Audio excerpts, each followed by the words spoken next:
오늘 마가복음 1장 18절부터 25절 말씀 읽었습니다. 성령의 역사와 순종이라는 제목으로 함께 은혜를 나누고자 합니다. 제목 같이 읽어볼까요? 시작. 성령의 역사와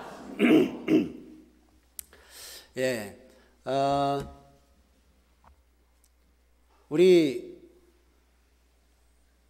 믿음의 사람들 중에 이 터툴리안이라고 하는 사람이 있습니다. 초대 교부라고도 하는데요. 이 터툴리안이 한 말이 있습니다. 나는 불합리하기 때문에 믿는다. 이런 말을 했어요. 뭐가 불합리하냐? 그렇게 하나님이 하시는 모든 일들이 우리의 생각으로 불합리하다는 거예요. 그렇기 때문에 믿는다는 거예요. 다시 말하면 이성으로 추론이 가능하고 과학적으로 증명이 가능하면 그게 무슨 하나님이냐? 우리가 이론으로 추론할 수가 없고 과학적으로 증명할 수 없으니까 하나님이지. 우리가 믿는 하나님은 우리의 생각으로 이해할 수 있는 하나님이라면 하나님이 아니다 하는 거예요. 무슨 말인지 이해가 되세요? 내 생각으로 이해가 될 하나님의 그 수준이라면 내가 하나님 믿을 필요 없다 하는 거죠. 그러니까 하나님이 하시는 그런 역사들은 우리가 이해할 수 없는 일들로서 하나님께서 하신다는 거예요. 성경을 보면 하나님께서 하신 일들이 많이 있잖아요. 기적적인 일들이 우리의 일상생활에서 일어날 수 없는 일들이 너무도 많습니다. 그게 누가 한 거예요? 하나님이 하신 거예요. 그래서 이제 터툴리안이 그렇게 얘기하는 거예요. 불합리하기 때문에 내가 믿는다. 여러분 오늘 읽은 이 본문에서도 예수님의 탄생은 참 믿을 수 없는 아주 신비한 일입니다. 그 오늘 본문 말씀이 바로 그런 얘기인데요. 이 예수님께서 일반 사람들이 태어나는 것처럼 그렇게 태어나지 않고 아주 독특한 방법으로 우리 예수님이 태어나셨어요. 그래서 여기 우리가 예수님이 태어나신 것을 동정녀 탄생이다 그러죠. 동정녀, 처녀라는 이야기입니다. 그래서 이제 우리가 사도신경에서 고백을 하잖아요. 이는 성령으로 잉태하사 동정녀 마리아에게 나시고, 성령으로 잉태하셨다. 처녀에게서 나신다라는 것은 나중에 또 말하겠지만 이사야 7장 14절에 그렇게 나와요. 오늘 본문 말씀에서도 나오는 말씀입니다. 그래서 하나님께서 계획하셨고 하나님께서 예언하셨고 그래서 많은 사람들이 이 메시아를 대망했던 그 예수님이 이제 이 땅에 내려오셔서 사람으로 오신 겁니다. 그래서 예언하신 말씀이 성취된 것이죠. 자, 오늘 그 말씀을 이야기를 하는데요. 우선 요셉의 이야기로 시작을 합니다. 오늘 말씀을 보면 마리아라는 여인이 있었고 처녀가 있었고 요셉이라고 하는 총각이 있었습니다. 그런데 둘이 약혼을 한 거예요.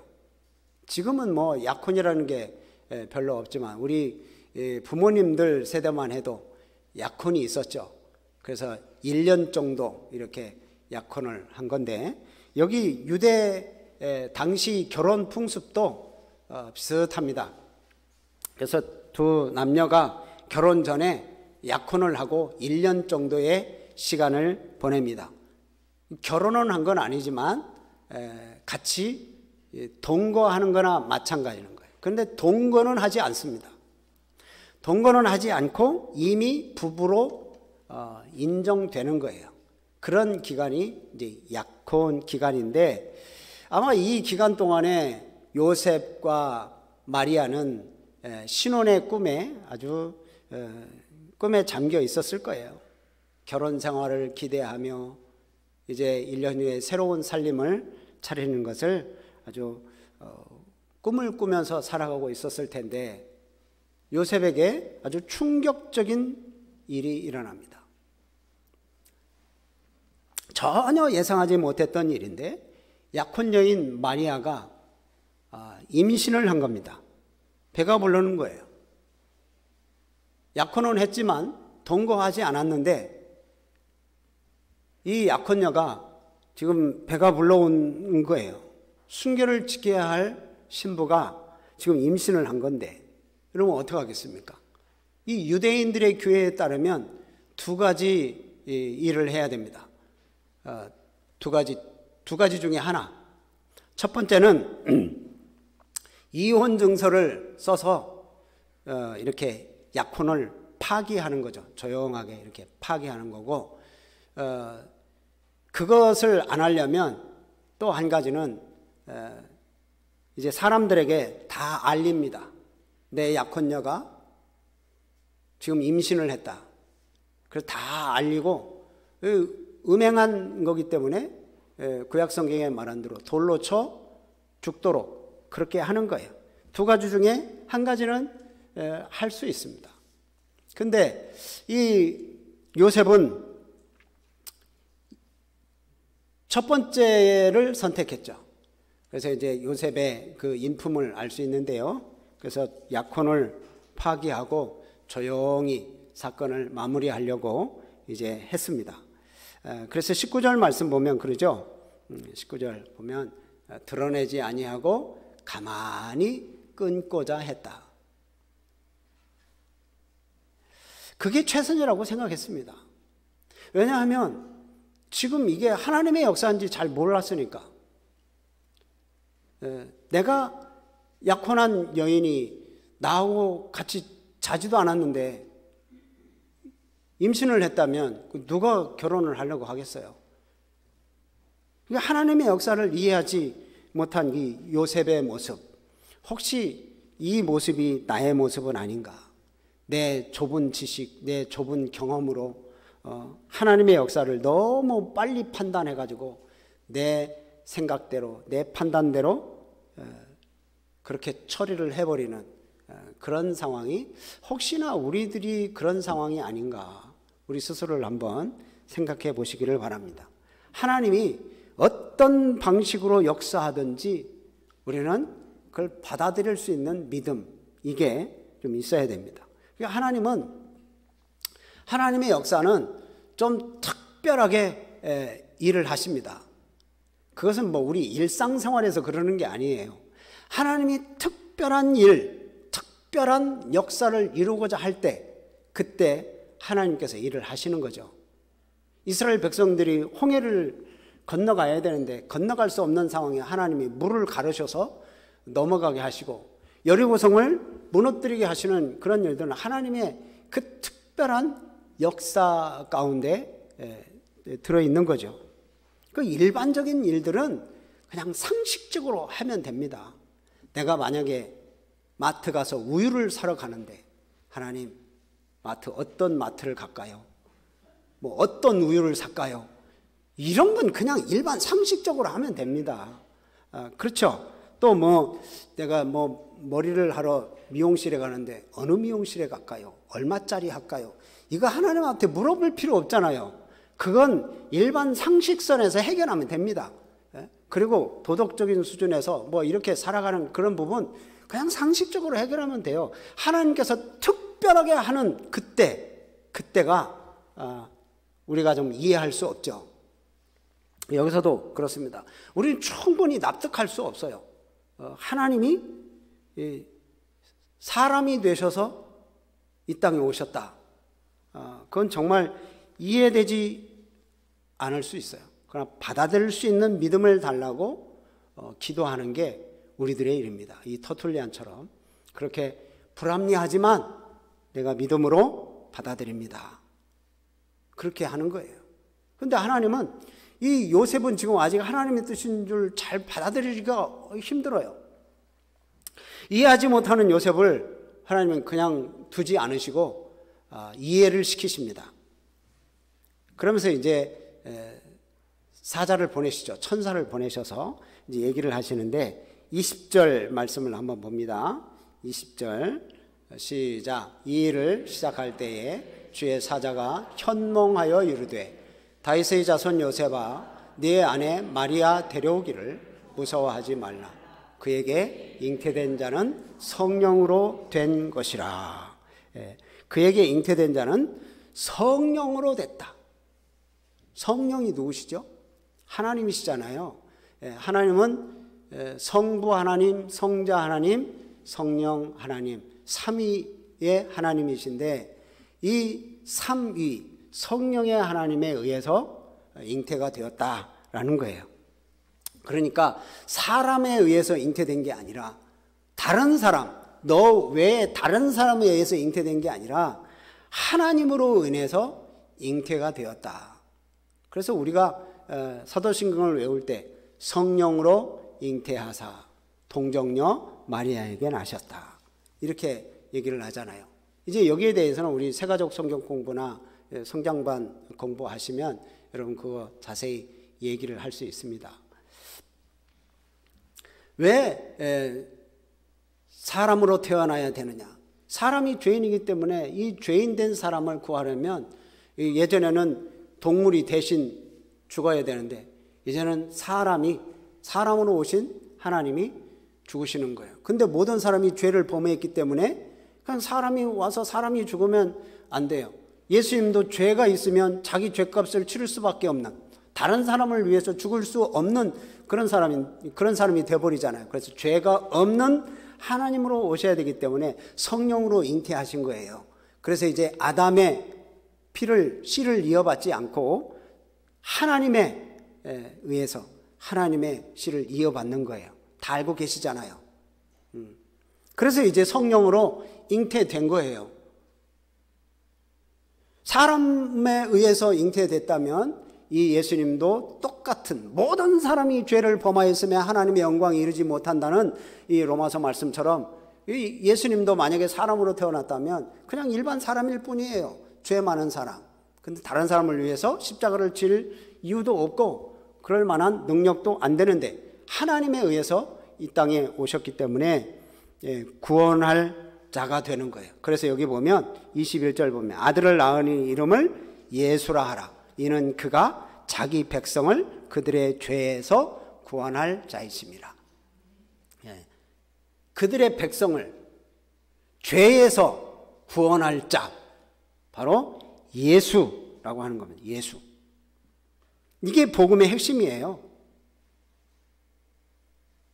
그동안 이스라엘 백성들이 구원자를 많이 만났습니다.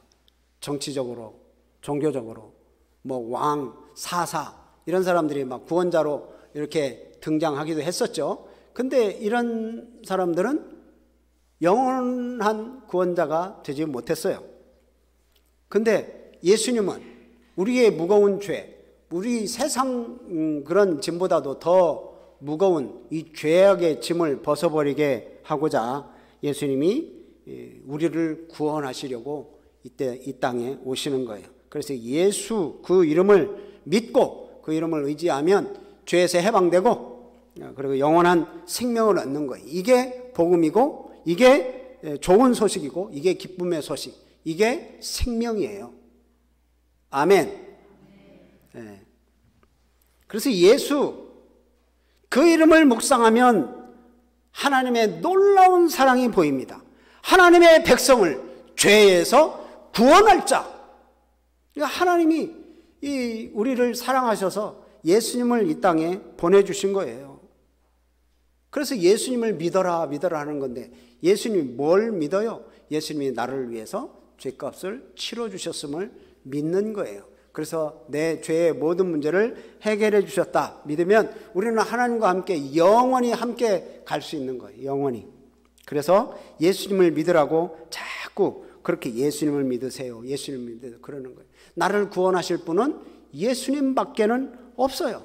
예수님과 동행하면서 이 구원의 기쁨을 누리시는 우리 성도님들이 되시기를 주님의 이름으로 축복합니다.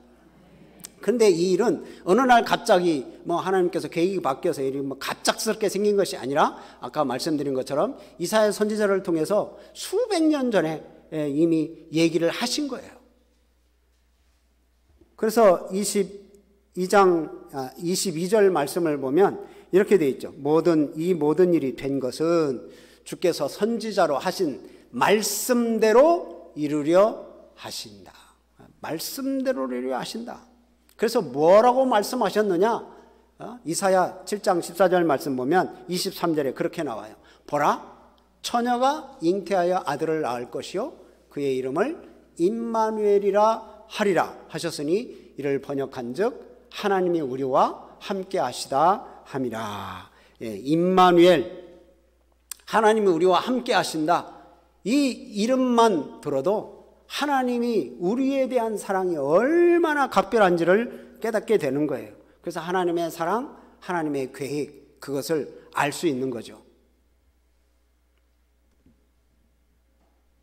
그래서 죄로 깨어졌던 우리와 하나님과의 관계, 이 에덴 동산에서 죄로 깨어졌던 그 관계가 다시 회복되어지는 그러한 은혜가 우리에게 있는 거예요. 그래서 우리 하나님이 우리와 영원토록 함께 하신다. 떨어져 있고 이제 우리는 하나님을 떠났지만 하나님은 우리와 함께 하시겠다 해서 임마누엘, 이 예수님을 보내셔서 우리를 사랑해 주시는 거예요. 여러분, 이런 부분도 좀 이해가 안 돼요. 우리는 좀 뭐 그냥 믿는다 하지만 그냥 믿음으로 받아들일 수밖에 없는 거거든요. 거룩하고 완전하신 하나님이 죄 많은 우리 사람과 영원히 함께 한다. 이거 참 쉽지 않은 일이거든요. 여러분, 쉽게 이해가 되세요? 이해가 되는 건 아니지만 믿는 거잖아요. 사람에게서 하나님이 태어난다? 이러면 이거 믿어지십니까?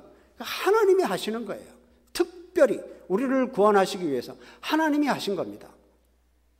우리의 생각으로 하나님이 하신 일들을 다 이해가 된다면 그 하나님은 우리의 생각과 별다를 바가 없는 그냥 인간인 존재일 수밖에 없어요. 근데 하나님께서 하시는 일은 우리 인간의 지식으로서는 다 이해할 수가 없는 거예요. 그래서 우리는 터툴리안이 얘기한 것처럼 우리는 믿을 수밖에 없다. 믿음으로 하나님 앞에 나간다. 그러나 우리가 잘 모를 때 하나님은 때가 되면 알려주십니다. 이렇게 요셉이 그 하나님의 뜻을 몰라서 그냥 이 마리아하고 그냥 파혼하고 돌려보내려고 할 때 하나님께서 이 천사를 통해서 얘기를 해주시잖아요. 그건 사람에 의해서 임신한 게 아니라 하나님에 의해서 성령으로 잉태되었다. 하나님의 계획을 알려주시고 받아들일 수 있도록 그렇게 얘기를 해주십니다. 그러니까 그것을 요셉에게 말씀해 주시고 또 우리들에게도 말씀해 주시는 거예요. 여러분, 우리가 이 세상의 일들을 또 앞으로 일어날 일들을 알 수 있습니다. 여러분, 어떻게 알 수 있습니까? 뭐 꿈으로 누구 무슨 말을 듣고, 그거보다도 여러분, 우리는 성경으로 알 수 있어요. 하나님께서 옛날부터 하나님께서 말씀하셨던 그 내가 메시아를 이 땅에 보내겠다, 예수님을 보내겠다는 거고, 예수님이 오셨고 또 예수님이 모든 십자가의 사역을 이루셨고 그 다음에 하늘로 올라가셨어요. 그리고 다시 오시겠다고 예수님께서 말씀하신 거예요.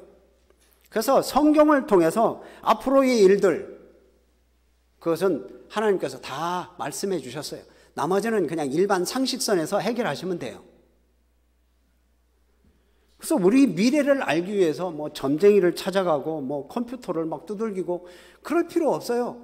하나님께서 인도하시는 그런 삶을 살아가고 성경에서 말씀하시는 대로 우리는 따라가면 되는 거예요. 우리는 하나님께서 우리를 향하신 계획, 뜻을 알려주실 때 하나님께로 우리는 나아가야 하는 거예요. 이해가 좀 안 될 때가 있어도 때가 되면 이렇게 요셉에게 알려주시는 것처럼 우리가 이해할 수 있는 방식으로 우리 하나님께서 깨닫게 해 주실 줄로 믿으시기를 바랍니다. 근데 이제 요셉이 믿음으로 순종을 합니다. 오늘 말씀 보면 순종해요. 여러분, 그런데 이 순종하면 모든 일들이 다 내 생각대로, 세상 방식대로 막 형통하게 다 되는 거 아닙니다. 지금 당장은 순종하는데 눈물이 있어요. 우리가 아까 찬양했죠? 순종의 눈물. 순종하는데 왜 기쁨이 있어야지 왜 눈물이 있다고 우리가 찬양을 했을까요? 여기 오늘 말씀을 한번 보세요. 하나님께서 천사를 통해서 이 요셉에게 하나님의 계획을 알려주셨어요.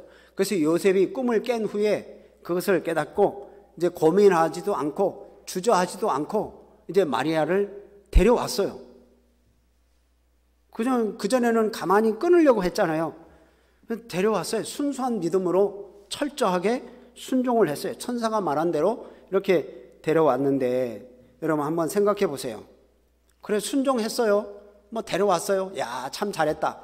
여러분 그런데 같이 이 마리아와 산다는 것이 이게 보통 일입니까? 한번 생각해 보세요. 자, 다른 사람들이 볼 때는 이 마리아를 어떤 여인으로 보겠어요? 음란한 여인으로 보죠. 결혼도 안 했는데 분명히 따로 살았는데 임신을 했으니 이거 얼마나 힘들까. 그러니까 요셉이 가만히 끊으려고 했었던 거고, 동네 사람들이 그것을 다 안다면 이 여인이 그런 여인이라고 생각했는데 이런 여인을 데리고 와서 같이 산다는 거, 동네 사람들의 시선이 정말 따가웠을 겁니다. 그게 뭐 데리고 왔을 때만 그랬겠어요? 일평생 이 마리아와 살면서 계속 이 하나님의 역사를 이해하지 못하는 세상 사람들은 지금 계속 따가운 시선을 보냈을 거예요.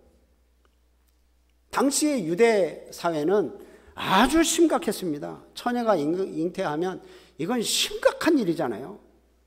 그러니까 그냥 여기서 우리 성경에 보면 그냥 데려왔다, 뭐 거기서 간단하게 끝난 게 아니에요. 대단한 결단을 한 겁니다. 하나님의 말씀에 순종해서 내가 어떠한 일들을 당한다는 거 짐작하고 있었을 거 아니에요. 대단한 결단을 내렸어요. 이 요셉의 수고, 헌신 여기서 끝나지 않습니다. 아들을 낳을 때까지 동침하지 않아요. 25절 말씀 그렇죠? 아들을 낳을 때까지 같이 잠을 안 자. 결혼했는데 부인하고 같이 잠을 잘 수 없다. 아기 낳을 때까지 이 같이 잠을 못 잔다. 이거 여간 힘든 일이 아니겠죠? 보통 일입니까 이게? 여러분 순종했는데 그런 모든 일들이 다 뭐 그냥 일사천리로 다 해결되면 얼마나 좋겠어요. 순종에 눈물이 있어요. 또 이제 아들을 낳을 때 그 이름을 예수라고 하고, 이 예수는 그 동네 유대인들에게 있어서는 흔한 일입니다. 구약 성경에 보면 여호수아, 예수아, 뭐 호세아 이런 말들이 있죠. 이런 이름들이 바로 그런 뜻입니다. 하나님이 구원하신다. 자기 백성들을 구원할 자 예수, 그 흔한 이름이래요. 그런데 이 흔한 이름을 내가 너희를 구원하겠다라는 약속의 말씀을 담아서 이제 예수라고 하는 이름을 줘요. 다른 사람들이 이 볼 때 음란한 여인을 데려와서 아기를 낳는데 그 아들이 너희를 구원할 자다. 여러분 참 이게 쉽습니까? 또 요셉과 마리아는 이것만 당하는 게 아니에요. 아기를 낳는데 왕이 태어났다고 동방박사들이 찾아온 이후로 이 왕 헤롯이 아니 나 외에 다른 왕이 있어? 그래가지고 이 2살 미만의 아이들을 다 죽이라고 얘기합니다. 그때 애굽으로 피난 가야 했어요. 안 그러면 죽어야 되니까. 그 도피 생활을 해요. 순종을 했는데 도피 생활을 해야 돼요. 순종을 하면 좀 기와집 같은 넓은 집에서 좀 멋지게 살 수 있도록 하나님께서 도와주시면 얼마나 좋아요. 근데 순종했는데 이래요. 우리 성도님 여러분, 마리아와 요셉 전혀 예상치 못한 하나님의 역사에 이제 이 메시아의 부모가 된 거예요. 구원자의 부모. 여러분 지금 보면 이야 정말 예수님의 부모가 되면 대단히 복 받았네 이렇게 생각하실 텐데, 한번 그 당시에 한번 보세요. 지금 현재로서는 야, 참 복 받으신 분이다 그렇게 얘기하겠지만 그 당시에 부모로서 온갖 고초를 다 겪어야 했어요. 그리고 아들이 그 처참한 십자가의 죽음을 당해야 하는 그 모습까지 목격해야 되잖아요. 부모로서 이게 자식이 죽는 모습을 보는 그 고통, 여러분 얼마나 고통스럽겠어요. 로마의 성 베드로 성당 안에 보면 미켈란젤로의 조각인 피에타라고 하는 상이 있습니다. 그게 어떤 조각인지 아시죠? 예수님의 시신을 마리아가 어머니 마리아가 이렇게 안고 있는 겁니다. 자, 그것을 보는 사람들을 붙잡고 한번 얘기해 보세요. 자, 마리아와 같은 사명을 받을 수 있겠냐? 여러분 어떻게 하시겠어요? 여러분들한테 마리아와 같은 사명을 받을 수 있겠습니까? 그렇다고 선뜻 대답하는 사람은 별로 없을 것 같아요. 자, 오늘 말씀을 맺습니다. 하나님으로부터 받은 사명, 하나님의 역사, 그 크면 클수록 내가 치러야 할 희생도 좀 있다. 좀 있다가 아니라 상당히 크다 하는 겁니다. 아까 말씀드렸던 순종에 눈물이 있는 거예요. 여러분 크게 하나님 앞에 쓰임받기를 원하십니까? 각오하셔야 됩니다. 세상에서 참 하나님의 뜻대로 산다는 것은 쉽지 않잖아요. 주님의 말씀대로 살려면 내가 죽어야 되고 내가 희생해야 되고 내가 손해봐야 되고 내가 뒤로 좀 물러나야 되고 양보해야 되고, 그렇게 안 하면서 예수를 믿으라고 다른 사람들한테 얘기할 수 있는 그런 담대함을 가진 사람들이 되어서는 안 됩니다. 하나님의 계획을 알았을 때 우리는 순종해야 되는 거죠. 근데 순종이 내 뜻대로 순종하는 거, 그건 순종이 아닙니다. 하나님의 뜻대로 하는 거예요. 하나님의 말씀대로. 요셉처럼 기꺼이 순종하는 거예요. 하나님의 뜻을 하나님께서 이제 말씀해 주시니까 요셉이 그럼 따르겠습니다 하고 그 많은 순종의 눈물들을 흘렸습니다. 여러분, 우리가 내가 순종해야 할 명령이 뭔가, 여러분 한번 생각해 보시기 바랍니다. 말씀대로 내가 순종해야 될 명령이 뭔가, 하나님께서 나에게 어떤 명령을 내리시나, 어떤 일을 맡기시나, 그걸 뭐 대단히 큰 것부터 하려고 하지 마시고 작은 일부터 순종하시기 바랍니다. 그냥 숨 쉬면서 주님을 부르는 일부터 시작해도 됩니다. 뭐 거창한 일부터 순종하려고 하지 마십시오. 나도 마리아처럼 성령으로 잉태 좀 해봤으면 좋겠다. 그런 거 안 해도 됩니다. 이미 다 끝났습니다. 그 일은. 우리에게 준 일, 그거 하시면 됩니다. 그냥 나에게 주어진 일, 주님을 따라가는 일, 정말 기도하며 눈물 흘리며 순종할 때 이 예수님을 통해서 놀라운 기적이 일어나는 것처럼, 우리의 모든 죄를 다 사해 주시는 것처럼 우리들의 작은 순종을 통해서 주변 사람들이 행복하고요, 주님이 기뻐하고요, 하나님이 박수 쳐줄 거예요. 오늘도 순종의 삶을 살아가는 우리 성도님들이 되시기를 주의 이름으로 축복합니다.